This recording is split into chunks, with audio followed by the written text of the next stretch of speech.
Welcome to the Hope for Parents with Struggling Teens podcast. My name is Brandon Joffe. My hope with this podcast is that I can touch on relationship and mental health issues in a way that is more helpful than some of the resources out there, and that we can weed out some of the unhelpful trends in the industry of mental health and figure out what really works in fixing our relationships and the stuff that doesn't feel so good going on in our heads. The Inspired Resolution Center is dedicated to helping families with teens, so I'm going to talk a lot about teen mental health, parenting, and of course, the different family relationships that go on in families with teens. Well, we are excited to have Asha Bhattacharya on, and she is Miss Anaheim Hills. And I assume you got that title from being in beauty, are they called beauty pageants? I don't even know if that's what they're called, but pageants, some sort of pageants and contests. You get the title. And I'm kind of gathering from the little bit that I'm talking to you that there's more to it.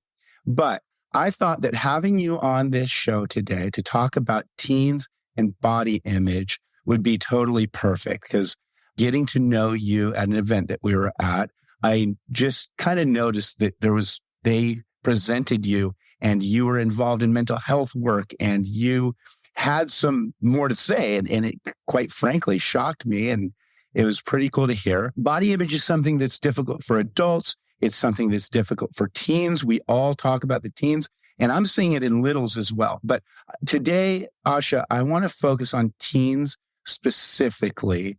And I think you probably have a lot of insight into that. So why don't you start us off? First of all, tell us about being Miss Anaheim Hills. Yeah, I'm excited to be here. Thank you for having me.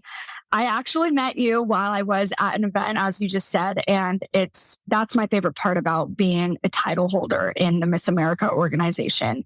There are a lot of people who, rightfully so, think that pageants are strictly about beauty and the way that you look. And It's understandable why people think that. I felt the same exact way before I competed. And I had a friend in high school who was a title holder. She was Miss Placenta's Outstanding Teen. So I was 17 years old. And one day in math class, she turned to me and she said, we're looking for girls to compete. And I think you would be so good at this. And I said, Ashley, you know me. I'm a nerd. I'm an AP student and I study all the time. And I am not a white blonde girl. And I don't do pageants, because that was the preconceived idea that I had. And she said, no, it's nothing like that. Just come to the orientation. Just come to the orientation. And if you don't like it, we never have to talk about it again. Oh, wow. So she dragged me to the orientation, and I learned that it was a completely different system than what I thought. It's the Miss America organization, which is actually the largest scholarship organization for women in not just the nation, but the world. And I was shocked to hear that. But if you compete and if you win, you get scholarship money, and you have to use that money for scholarship. There's a lot of different pageants out there. The most popular organizations are the Miss USA competition and the Miss America competition. The Miss USA competition, from what I know, is more modeling based. There's a swimsuit competition, and these women are beautiful and stunning. The Miss America competition is first and foremost a scholarship competition. And what I loved was the service aspect of the competition. If you do win a title, you have to promote your community service impact throughout your community. And I said, I love that. I'm so passionate about mental health. I myself have experienced a lot of anxiety in my life, and it's something that I struggled with a lot when I was a teen, because I didn't have help and resources yet. So I loved that if I won, I got to promote that. And then I loved the service aspect of it. I loved going out throughout my community, and that's exactly how I met you. And so I also love that there is no swimsuit competition anymore in the Miss America pageant. They completely got rid of the swimsuit competition because this organization represents and embodies the modern woman. And the modern woman is no longer noted for the way that she looks and what her body has to bring to the table. There is no swimsuit competition, and that's what separates the Miss America pageant. That's amazing. And I didn't know any of that. And so I feel very thankful. And I almost hope that that maybe gets discussed more. I had no clue, none of that. And maybe I'm just totally ignorant, but I appreciate you sharing that with me. And it's interesting because I met you at one of the most, in my book, one of the most important mental health events in our community, the With Hope Walk. But there were a group of little kids who ran up to you knowing nothing about mental health, knowing nothing about the service aspect of what you're doing, and were drawn to your beauty, right? Because they started calling you a princess. And today I want to talk about body image and balance, because if you were somebody who didn't take care of herself, if you were somebody who just cared nothing for nutrition and health, I don't think that your presence would have been such that a whole group of little kids were following you around because they thought that you were a princess. But your identity was very clearly not in your looks at this event. Your identity was in the work that you're doing to promote mental health awareness and to promote healthy body image. And so it's an interesting balance for me. And I don't think that I'm almost nervous to talk about it, right? Because it's almost like we're in this place where we can't talk about the fact that taking care of your body and nutrition and body looks does matter, but we don't want that to be the complete identity. And we'll get into that a little bit. But what's that like for me to point out to you? It's so true. And I think nothing in life is ever fully black or white. That's something that I've had to learn in my own therapy and learning how to manage my own anxiety. Nothing in this life is ever fully one thing or fully the other thing. Everything is a balance. And I completely agree with you. I like that. And I love that you're so willing to talk about the fact that you went to therapy or go to therapy for anxiety. That's interesting too, because I've never seen you anxious. And so to know which you've clearly overcome, to again have this message that you can give and to have this presence that educates and attracts people in a healthy way is awesome. And kudos to you. Congratulations on being where you're at in your journey. I had another thought. Most of the time, if not every time I've talked about body image, what first comes to my mind is young women, right? And when I hear people talking about it, it's often young women. I mean, who did I bring on to talk about body image? I brought a young woman who's Miss Anaheim Hills, right? But in my practice, I'm seeing equal boys and girls struggling with body image. And I hate to say this, in some ways, I almost think it's worse for boys, because I am seeing that we've crossed a line where women can talk about it, and they can they have people who are kind of like in their corner, if they have low self-esteem or looks, but a boy doesn't necessarily have all of that. When I think of some of the boys who have body image issues, I really think of the only person in their corner is their mom, who's telling them they're handsome anyways. And, I don't know. Have you seen that? It's so sad. I definitely have seen it. I believe it starts at a young age when young boys get hurt, or when their feelings get hurt, either physically, emotionally, they're told, don't be a little girl, suck it up, stop crying. But girls are given the freedom and the permission a bit more to cry and to feel their emotions. And that doesn't change as they become adults. If anything, it actually gets worse.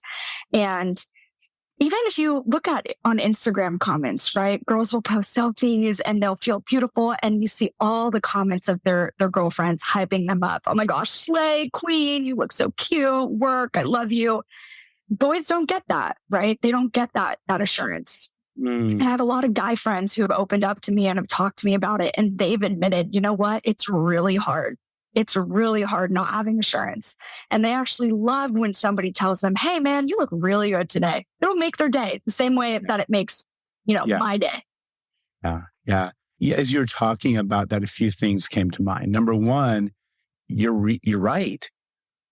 Unless you are this completely all-star athlete who's also ripped, you don't get that much assurances. And then I realized there's two populations we're talking about. We're talking about people who have body dysmorphia, and that's they don't see what everybody else sees, and they have body image issues because there's truly something wrong in the way that they are perceiving themselves. It's not accurate. For instance, if somebody feels they're fat when they're clearly not fat. And then we have people who don't have the ideal bodies, and they might even be overweight, severely overweight, or they might have things that don't aesthetically look pleasing to the average person, right? And so I think, and this, I get myself into trouble all the time because right now I believe that people are just talking about it as though it's all the same issue. Body image issue is the same thing. And in fact, I hear people come in and say, I have body dysmorphia. And I asked them, who told you that? Well, my last therapist said, I have body dysmorphia. And I said, well, what do you see that's not there? And, when they're clearly severely overweight and they're saying that somebody's telling them they have body dysmorphia, and then I've got to be the therapist to help them decipher that and find identity outside of their fitness, but it becomes hard because I don't think anybody's having that conversation that we can't just call it all body image issues, body dysmorphia. Sometimes what you're seeing is not aesthetically pleasing. And how do you find self-esteem in spite of that? Sometimes we're dealing with a clinical diagnosis and an issue where the person is not seeing what's actually there. And what they see and what their mind processes is not fact. What's that like to hear me say? And I'm a little worried, but it's the truth. And it's like I said earlier, there is no black or white. It's such a nuanced thing to talk about, and everybody experiences it differently. Everybody goes through it differently. For me, growing up, have felt it, but it has gone even deeper than that. A lot of it for me too is about my skin color. And I saw when I was younger, I actually grew up believing that I was Black because I lived in a very white community, and my parents never even discussed race with me because they felt it's not important. You're young. Like, why should we even have to talk about this? And so I grew up and it was Martin Luther King Jr. Day, and I watched a documentary on it on the first time, and I looked at myself and compared myself to the other people around me. And I said, oh, I'm Black and I'm not, right? But that just goes to show from a young age, you're conditioned to, number one, you want to look like the people around you. Number two, you want to look like what the media is telling you. This is what's beautiful. And at the time when I was 7, 8 years old, I saw a lot of thin, white, skinny, blonde, blue-eyed girls in the media. Think Hillary Duff era, right? Yeah.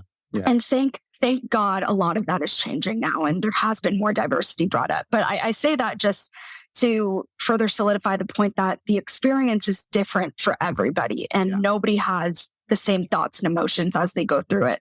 Yeah. Do you mind sharing what your ethnicity is with everybody?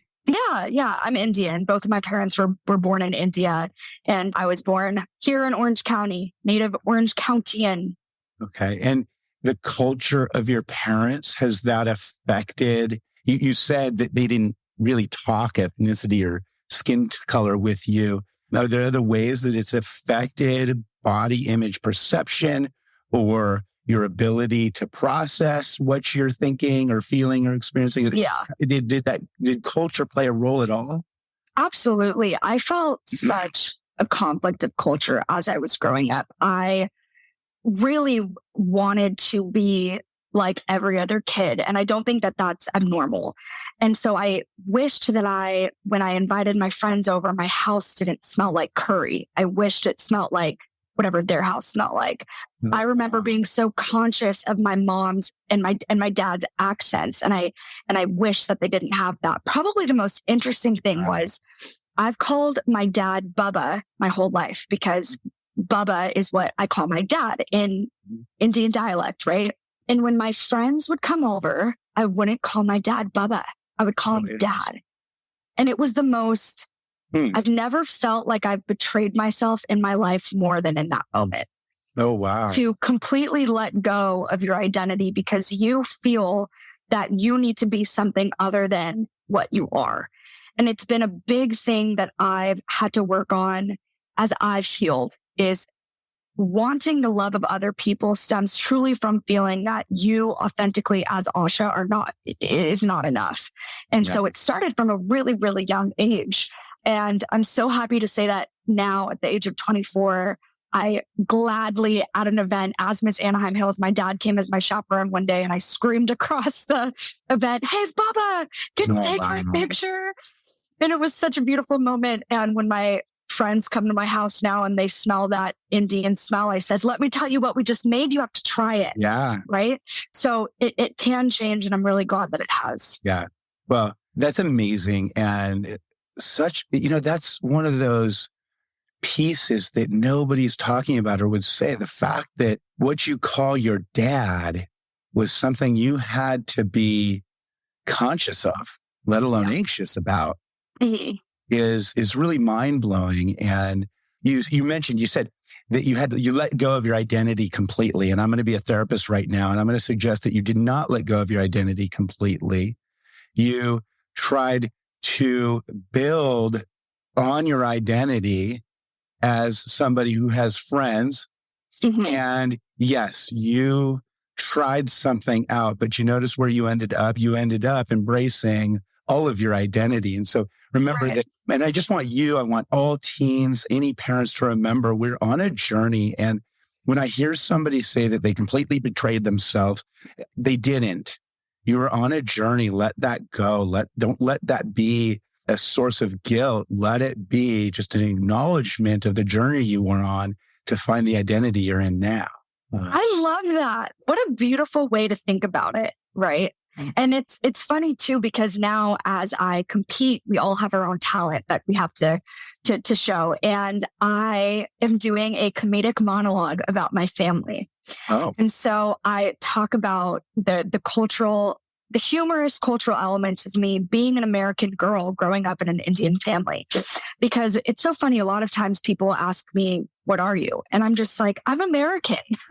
I eat American food. I don't speak any Indian languages, which is unfortunate. I think as I grew up, my parents were very conscious of wanting me to learn English first. And my mom actually told me it's because she didn't want me to have troubles at school. Oh. She didn't want me to feel embarrassed if I had a slip up and couldn't remember the English word because I remembered the different word for it. And it breaks my heart that that's the thought process she had. But I understand that it was a decision made completely out of love and protection. Mm-hmm. But it's a sad decision to have to make. And so I did have a lot of confusion growing up about, what am I? I always felt so conflicted when people asked me that question. What are you? Where are you from? Yeah. I thought, I'm American. Can't you see it? I talk like you. I speak like you. I eat like you. I dress like you. What are you talking about? And so I found the humor in that though. And because I think a lot of us go through that in some way or another. And so that's actually my talent for the pageant is I build on that humor and I mimic my parents' accents and it's a lot of fun. You know, we live in a time where a lot of people are not going to accept that. And we're trying to be so politically correct. But I think that they get, like you were talking balance, there's a balance. Being able to find humor in things that are difficult, that maybe aren't right, being able to find the humor in it opens up a way to talk about it without it being taboo. And I'm sorry, but nothing heals if it can't be on the table without being taboo. If you're scared to talk about it, if you're scared to express it, healing does not come. And I think there's a balance because you don't want to cross that line into being inappropriately mean or insensitive. But I love that that's your talent. You keep just surprising me. I love getting to know you and kind of your mission and what you're doing in the world. I had a couple things here written down that I wanted to get to. So we kind of covered this, but just telling teens that body image doesn't matter is, in my mind, total BS. It's not going to work. You can't just tell a child, hey, it doesn't matter. We've got to acknowledge, hey, it does matter for some things. And that pain that you're feeling is real. And I can't fix that for you. And then And that's especially for somebody who is not struggling with body dysmorphia. They're struggling with actual body issues or, you said skin. I work with a lot of teens who have severe acne, and you can't tell them, hey, it doesn't matter, because guess what? It does matter. And some people do make fun of them, and some do it not to be mean. They just do it because they don't think it's a big deal. And it does matter, and they go through great lengths to try to change it. But I think that if we keep this message up that, oh, just don't worry about it, it doesn't matter, or we lie to them, oh, no, you're not overweight, you're fine. There's got to be that balance of honesty, empathy and care and love, and then also directing elsewhere. Because in my mind, the issue is sometimes body dysmorphia. The issue is sometimes we got to figure out what's going on. Sometimes you got to figure out what can be changed with what you have an issue with, what can't be. Is it healthy to change it? Is it not healthy to change it? And I can't make that decision for everybody. But I mean, sometimes it's cosmetic, sometimes it's something else. And we got to know where the lines are better rather than just lumping everything together into one pot. But to me, I think that we need to not change the conversation, but grow the conversation and make it more honest, less taboo. But while we make things less taboo, we also have to bring in more empathy and more care at the same time. Any thoughts on that? Again, this is one of those thoughts that has seriously gotten me in trouble before. That's wild. It's wild that that's gotten you in trouble, but I think it makes sense because of what you just said. We are human beings that care a lot about efficiency, and we just want to solve problems fast, right? Nope, it's a problem. I don't want to deal with it.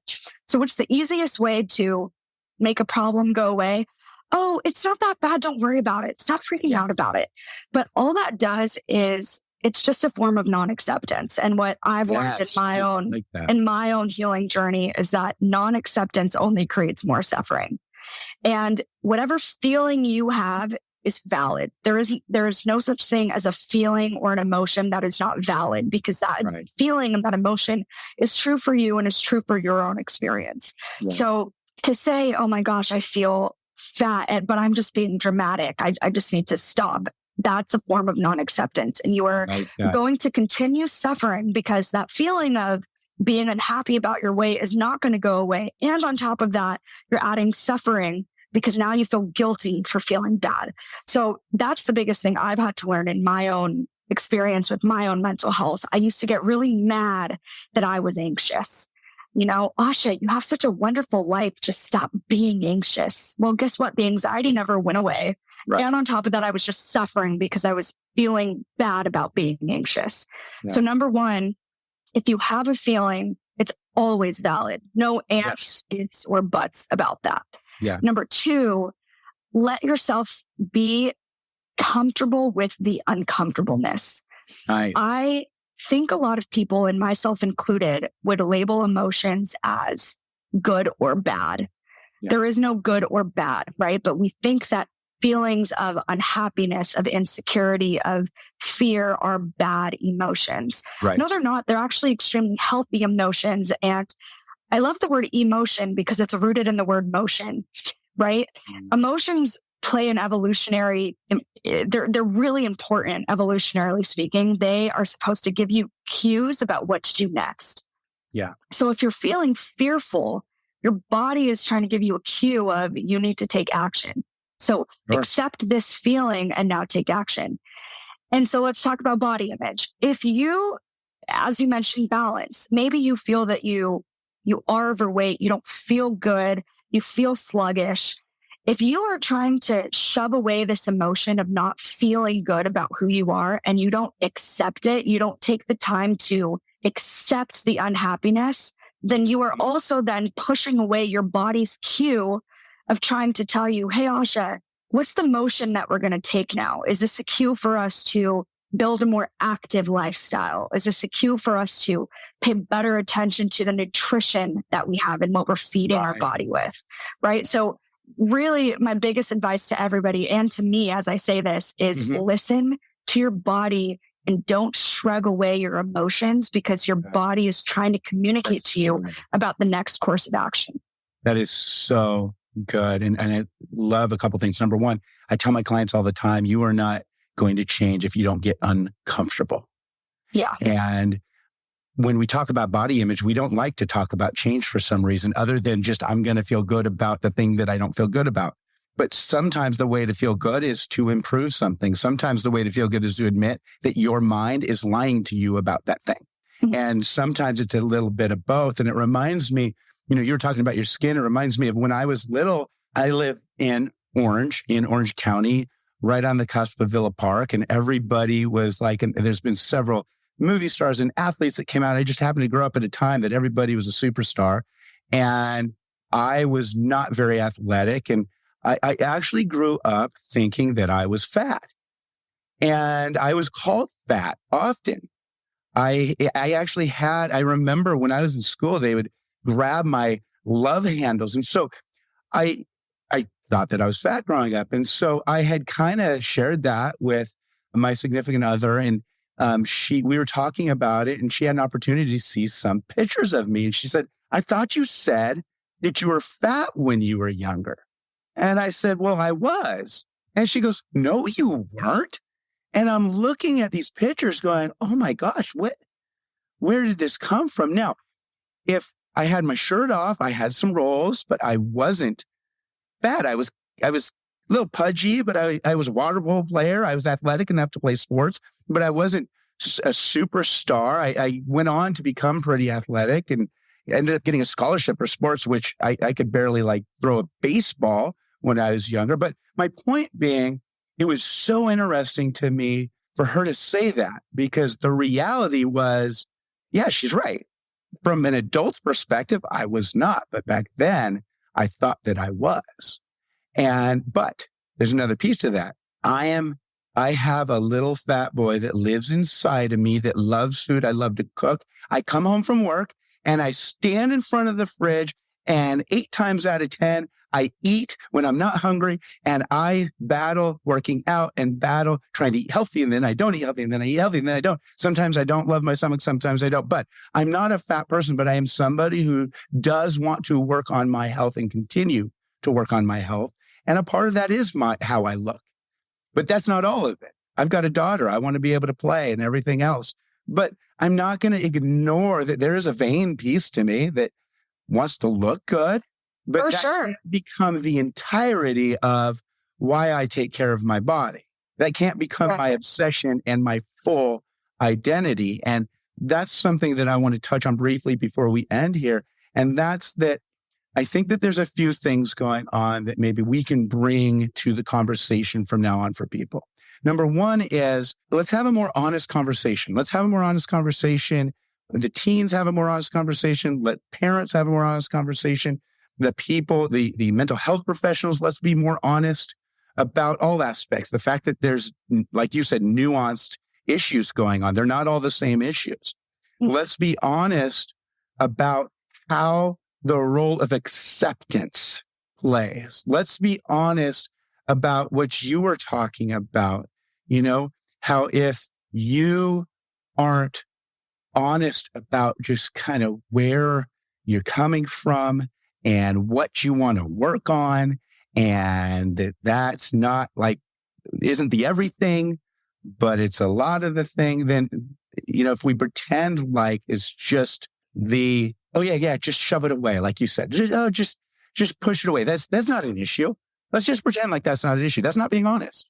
It is an issue. Mm-hmm. And what I love that you said, let's be honest about the feelings we're having and not make them something that, like you said, you didn't use this word, but minimize. We can't minimize them and say, oh, I shouldn't be having that thing. No, you might be having that feeling. I love the tie that you said. You said you might be having that feeling because it is telling you that there's some work to be done. There's some growth to be had.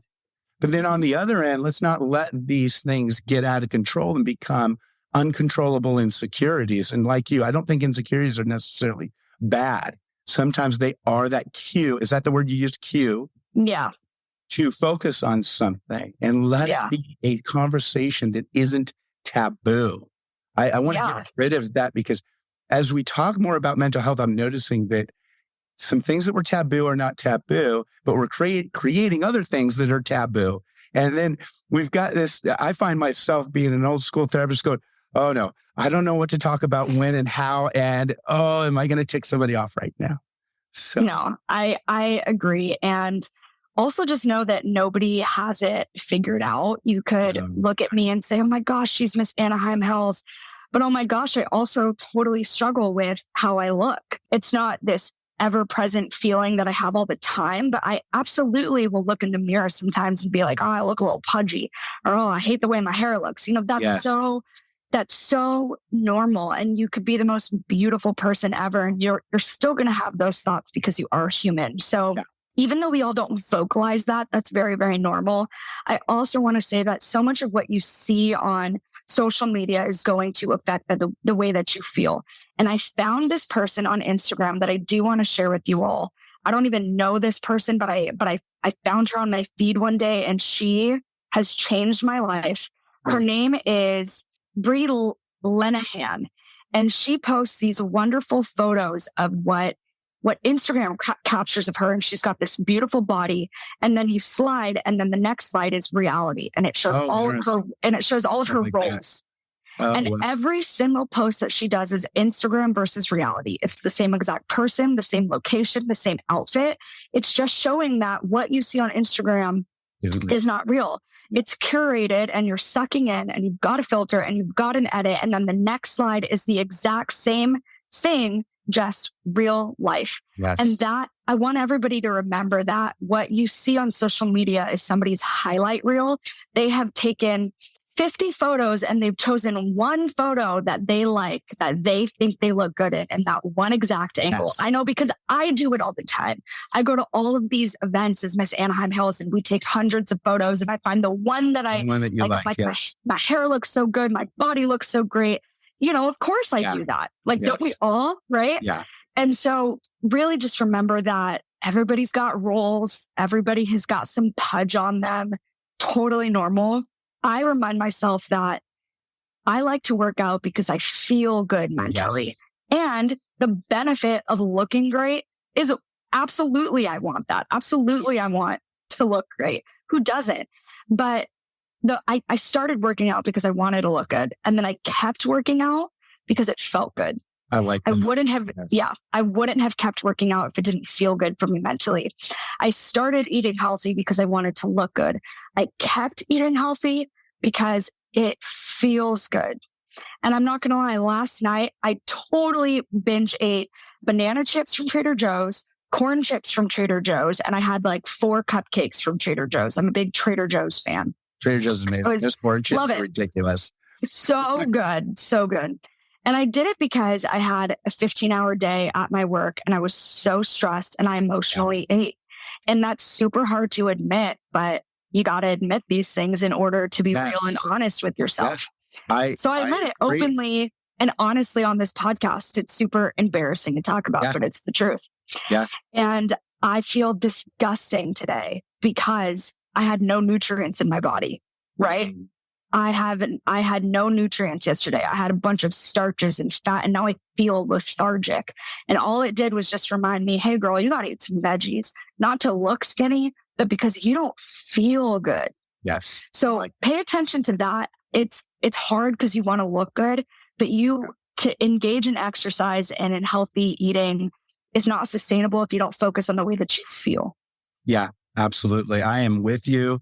As I mentioned earlier, my nighttime eating gets out of hand. And the important thing is, again, what you eat does change how you look, and you're going to look better some days, worse some days. And again, I want to give everybody permission to keep focusing on that, because I don't like the split we have. We have the people that only focus on how you look, and then the people who say it doesn't matter.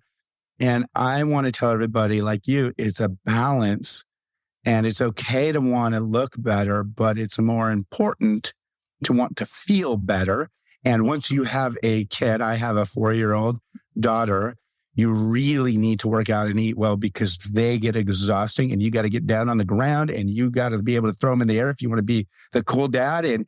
And so there becomes all these moments in life where health becomes really important, and health does affect your image. Now, there are some things we talked about today that I guess you can technically change, but not in a healthy way. Your skin color, deformities.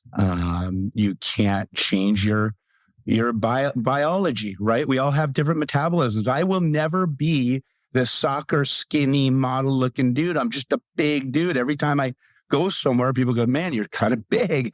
Yeah, I know.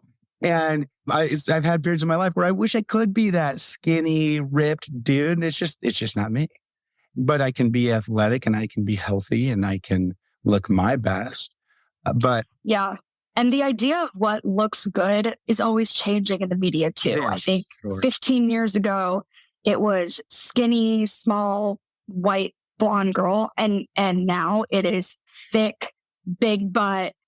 Thankfully, we're embracing women of color. But isn't that interesting now how it continuously is changing what is considered beautiful? Yeah, it's this sociological pendulum. Yeah. We in society like extremes, and now where the pendulum's swinging another way, and it's good. And then it's going to get to a point that we needed to go back to balance, and we just got to ride those things out and try to hang on to what is actually healthy and good and right. And you know, when you were talking about social media and the other thing I want to say, the app, not app. I'm so bad at social media. I call everything apps. What is it? It's a page. Instagram. Instagram page where, and I've seen these where they show what it looks like and then show what the reality is.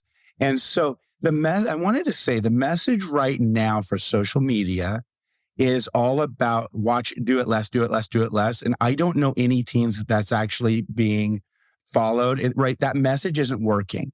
And it reminds me of back in the day when we said, this is your brain on drugs, and you show an egg in a frying pan. And that didn't help anybody.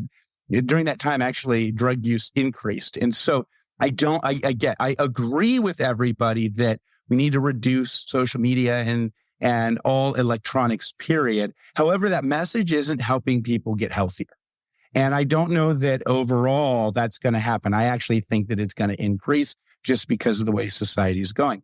But I think you have to use social media for you, right? And that you can make the algorithm work for you, actually. So I started following more of these types of accounts. And now, all I see on my Instagram is body love, self-acceptance, mental health acceptance. And it's actually like a form of therapy now on social media. But it's because you kind of have to make that algorithm work. That is exactly what my point was going to be. I wonder if we just somewhat let go of this idea of telling teams to stop using their Instagram and decrease their social media and start encouraging them to look at different things. I love how you put it. You put it better than I could have. I wasn't going to say it this way, but I like that. Make the algorithm work in a healthier way for you. You and I start that message and see what happens. Let's see if we're more influential and helping people get healthier by saying, make the algorithm work in a healthy way for you. Hashtag make the algorithm work for you. Exactly. Let's get that trending, everybody. There you go. Hashtag make the algorithm work for you. That. Absolutely. Yeah. Because this whole message of trying to get kids to stop and reduce sometimes works, but most of the time it doesn't. And I think my hope is we just find ways to increase self-esteem and mental health and happiness. And I don't care how we get there. I don't want my old adult brain to get in the way of finding a way to help people get there, right? And so I'm going to start that with you. You and I are going to, I barely know how to do a hashtag, so you'll help me, but we'll figure that out. Any other just kind of last messages or a message that you have for teens out there specifically? Yeah, I want to say that being a teenager is one of the hardest things. Mm-hmm. It really is. And it's interesting. Everybody says, oh, kid, just wait till you get into the real world. Well, are they not already in the real world? Of course you are. And you're actually, something my dad told me that I love is he said, being a teenager is really hard because you're dealing with emotions for the first time. That's good. You're dealing with comparison for the first time. You're dealing with friendship breakups for the first time. You're dealing with crushes for the first time. And there is no, you don't have any guidance, right? But as you are an adult, you're like, I've been through this before, and it's a little bit easier. And I just want to say that you are so not alone. And I remember being so nervous about who to sit with when I was a teen in high school. That was my biggest anxiety every day. Who do I sit with at lunch? I remember. And I remember, I even remember going, when I finished an exam in school, you have to walk up in front of the class and give the teacher your exam.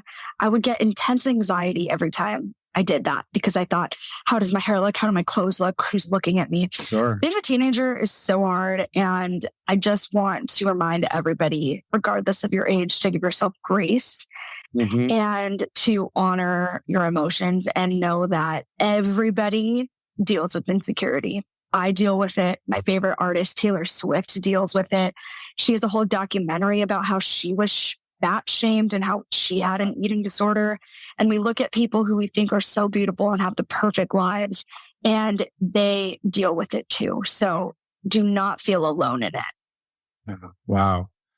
That I could not have ended this podcast in a better way. I thank you for what you're doing in the community. I am grateful for being able to meet you in a way that even opened my mind up to meeting you. I'm going to be honest, I never would have talked to you. I would have even thought about it. I would have seen the Miss Anaheim Hills sash and went, oh, okay, cool, and walked on. I never would have thought about it. But I think that your message and who you are, your identity, and being almost, a soldier for mental health is spot on. It's something that my center, that we are always looking for people who aren't just soldiers for mental health in the corny, obvious way that all the trends are going, but are willing to help change things and keep it within the parameters of hard, healthy growth conversations, not trendy, I'm just riding the wave type conversations. And I am so glad you're out there. You are changing lives, and you're going to continue to change lives. And I can't wait to just kind of follow what you do in the community. So thank you for being on today. Thank you. I really appreciate it. Thank you for having me. This was awesome.